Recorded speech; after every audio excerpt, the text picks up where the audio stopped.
This Family Life News podcast is made possible by the support of listeners like you. Next on the 5 o'clock report. There was enemy fire during that search and rescue mission. A layered plan from space down to ground. We're just getting started. We have a lot of mission left ahead of us. Jerusalem is very sad, especially with this day, Good Friday. Now, let's go to the newsroom. Praying for a downed pilot. Good afternoon. Thank you very much for joining us. I'm Mark Webster. On this Good Friday, that's what many Americans are doing right now after learning of the downing of a U.S. warplane in remote southwestern Iran. Its crew of 2 ejecting after apparently being hit by a surface-to-air missile. One of the pilots was rescued. The other remains the focus of an intense nighttime search at this hour, encompassing an area roughly the size of Delaware. Fox Pentagon correspondent Jennifer Griffin with new details. We have confirmed that there was enemy fire during that search and rescue mission after the downing of the F-15E Strike Eagle fighter jet. There is still a search underway for that second crew member, the weapons systems officer, who is still on the ground in Iran. Retired Black Hawk helicopter pilot Lieutenant Colonel Darren Gaub tells Fox. I can tell you that the entire CENTCOM area, as well as national assets, go into an operation like this with a very much a layered plan from space down to ground on how to recover pilots from behind enemy lines. As the U.S. searches for the downed airman, so is Iran. Iranian state TV putting out what amounts to a bounty on the U.S. airman. Residents of Koji Luye in Boyer Ahmed province, dear and honorable people, if you capture the enemy pilot or pilots alive and hand them over to the police, you will receive a precious prize. That precious prize amounts to about $60,000 U.S. President Trump and his national security team reported huddled in the West Wing of the White House right now, monitoring the search and rescue operation in Iran. The Department of Homeland Security has arrested the parents of the 2 Chinese-American siblings charged in the attempted bomb plot at MacDill Air Force Base in Florida. DHS says the brother and sister asked for asylum in the 1990s and remained in the U.S. illegally despite a 1998 removal order. Their son is accused of placing that device March 10th and is believed to be in China. Their daughter charged as an accessory. Well, as expected, lawsuits already flying over a new Trump executive order that would create a national list of eligible voters and limit mail-in ballots. Colorado Attorney General Phil Weiser. The fact that the president has said he doesn't like mail-in elections, that's his personal view. He has no authority to tell us how to manage our elections or to oversee our elections. He is once again overstepping his authority, so we'll be taking him to court. Weiser calls the order illegal, saying states, not the president, should decide how elections are run. Good news for the economy. Added a better than expected 178,000 jobs in March. Most analysts were expecting to see that non-farm payrolls grew by about 60,000 that month, but today's report from the Bureau of Labor Statistics blew that out of the water, and it follows a loss of 92,000 jobs the previous month.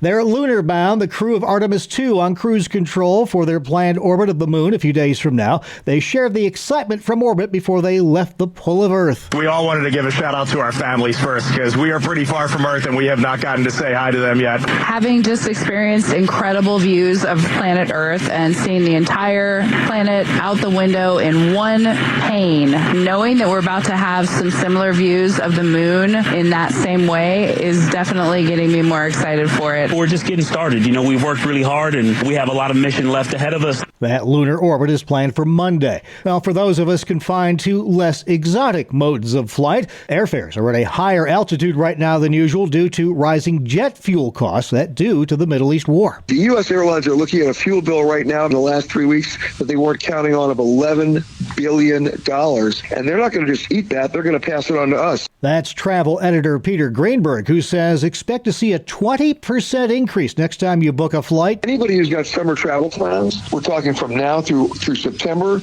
book those tickets now because there's no indication at all that those prices are going to come down. This week, United and JetBlue both raised the price for checked luggage. Now, the Middle East war has also interrupted usually busy Good Friday activities in Jerusalem. The Latin Patriarch of Jerusalem was able to have a Good Friday service in the church Church of the Holy Sepulchre, but members of the public were not allowed to attend. According to this Jerusalem resident, Jerusalem is very sad, especially with this day, the Good Friday. We are sad too, but more when we have a tourism pilgrimage coming and see Jerusalem full of people, that's make us more happy. Earlier this week, the government had blocked the Roman Catholic cardinal from observing Palm Sunday, the beginning of Holy Week at the church. That's CBS's Jennifer Kuiper. And back to the Artemis II mission for a moment, where among the tech issues they've had to overcome since blastoff was a malfunction of the, cosmic commode. It was astronaut Christina Cook becoming a true mission specialist. I'm the space plumber. I'm proud to call myself the space plumber. I like to say that it is probably the most important piece of equipment on board. So we were all breathing a sigh of relief when it turned out to be just fine. It was just an issue, I think, of sitting for a long time and needing a little time to warm up, a priming issue, but luckily we are all systems go. Yeah, all systems go aboard Artemis II. Still to come here on the 5 o'clock report, a recap of our top regional stories and highlights from today's edition of Capital Connection. Now checking the stories making news where you live across New York and Pennsylvania. It's been 3 days since more than 2 inches of rain fell in dozens of communities across upstate New York, and the cleanup process continues. Councilman Darren Smith in Vienna, that's in central New York, says his own mom had to be evacuated from floodwaters and that first responders are still keeping an eye on creeks and ponds that continue to rise and knocking on doors for safety. They've been going door to door, letting people know the water's coming higher. You might want to get out, while you can. Some roads are unpassable at this point. Same deal in Hilton, that's northeast of Rochester. People there woke up to flooded floors on Thursday after their creek crested 2 days after the rains. Oh my gosh. This is unbelievable. Tenants at Hilton Village 2 telling WROC. The whole parking lot was flooded. Everything was flooded. It was like a movie. It was crazy. We look to our right, kitchen table is flooded. Everything's flooded. Yeah. We lost a lot of stuff, a lot of carpets. A lot of things floating around too. And as we just heard from Kevin, today's balmy temperatures are going to give way to colder and wetter conditions soon.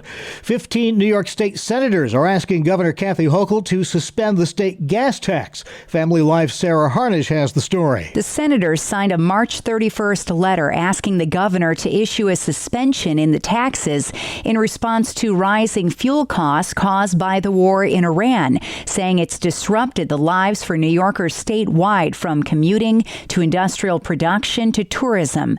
New York last issued a gas tax holiday in June of 2022, which saved about 16 cents a gallon. At that time, gas was $3 a gallon. Now it's nearly $4. There's been no reply yet from the governor. Sarah Harnish, Family Life News. Thank you, Sarah. A man with a gun was detained today at Rochester General Hospital. Officers responded shortly after noon and found that a man had brought a handgun onto one of the hospital floors, where he was then detained by security. Police say they recovered a 9mm Glock. No shots fired, no injuries reported. In a statement, the hospital says the security incident was, quote, quickly identified and contained.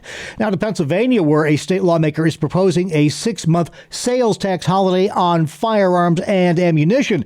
State Rep. Chad Reichert says the right to bear arms is a fundamental part of U.S. society, and families in rural Pennsylvania use hunting as a means for sustenance. If approved, that tax would be lifted from July 1st through December 31st of this year. If you walk into the state capitol in Harrisburg, PA this month, you'll see artwork from elementary school kids down the hallways displayed on large easels. The artists are the winners of this year's Litter Hawk Youth Award program, designed to teach kids about littering. Shannon Ryder is the executive director of Keep America Beautiful. It sends a message that it's about taking responsibility and doing the right thing when nobody's watching. The art will be on display all this month and will be featured at welcome centers and service plazas all year long. All right, up next now, highlights from today's edition of Capital Connection as the gents tackle the big issues right now in Albany and Harrisburg, including the New York State budget. Got to ask you the question we ask every year this time. Why can't lawmakers get it together when it comes to meeting their obligations as elected representatives? And what can the constituents do about it other other than voting them out of office? Yeah, it's significant because this is the fifth year where we're going to have another late state budget.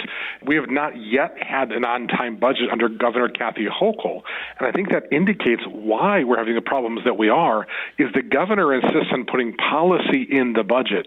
And when you put policy in the fiscal plan and legislators don't want to handle it that way, that creates some problems. It creates delays, and frankly, it avoids the transparency I think most New Yorkers want to see on issues that get rammed into the state's fiscal plan when there should be open debate on these issues. Yeah, I know, Michael, you were relieved last week when House Bill 300, the so-called Fairness Act, did not come up for a vote. The leadership tabled the measure.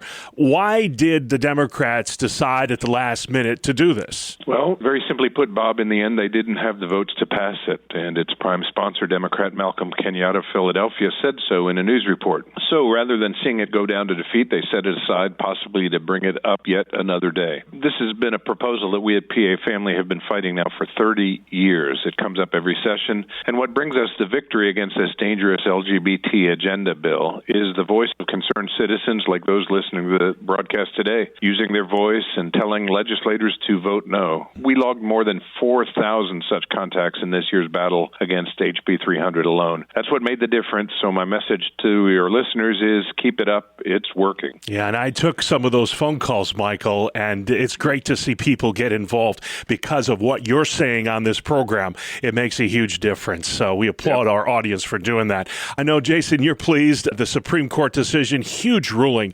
8-1 on Charles v. Salazar that strikes down Colorado's ban on so-called gay conversion therapy. I know New York State has a law like this. Talk about the ramifications of this ruling and what it means for New York. Yeah, this is significant because oftentimes in blue states like New York, legislators will pass things admitting quietly, not on the public record, that they know it is unconstitutional, but the response is to let the courts sort it out, and they hope to just survive the court challenges.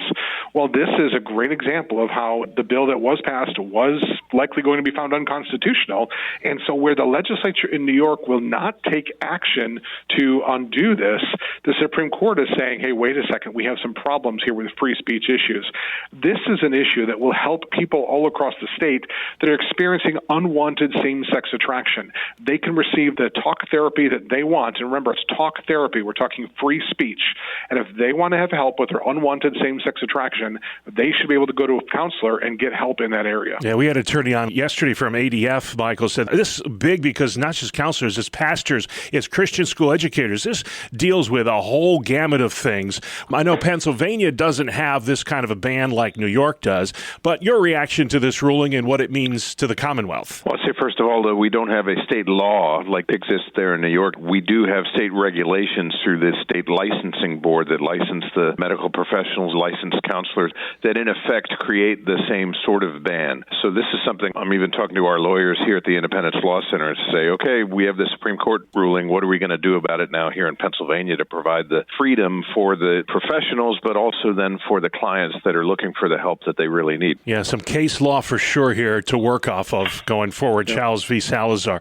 Jason, this was a big story as well this week in New York, sports betting, just how expansive this has become in the Empire State. Now the governor is doing something about it. She's considering a proposal that would crack down on underage sports betting while addressing the growing problem of compulsive gambling.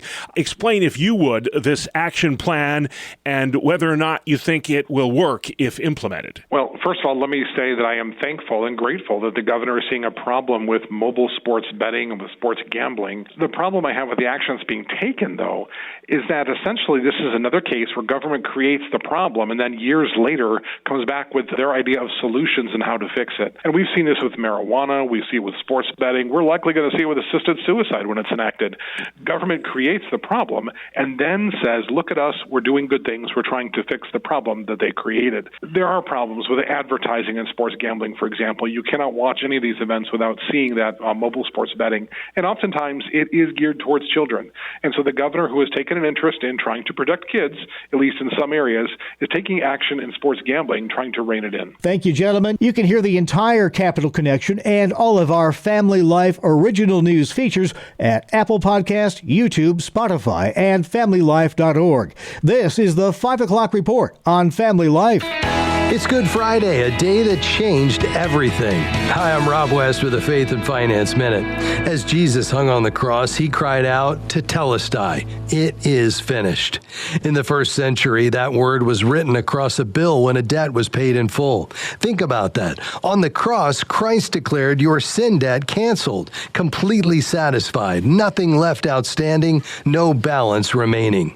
Good Friday reminds us that salvation isn't something we earn, it's something Jesus accomplished. In a world consumed with striving and accumulating, the cross tells a different story. Because of Christ's finished work on the cross, we live not trying to earn God's favor, but resting in it, stewarding every resource as grateful recipients of His grace.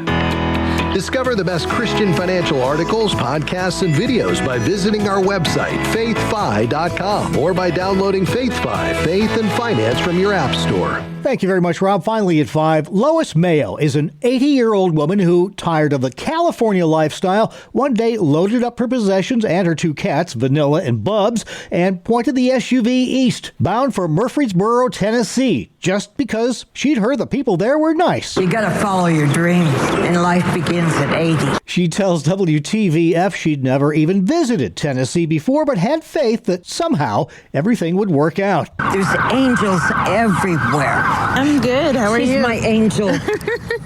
My angel.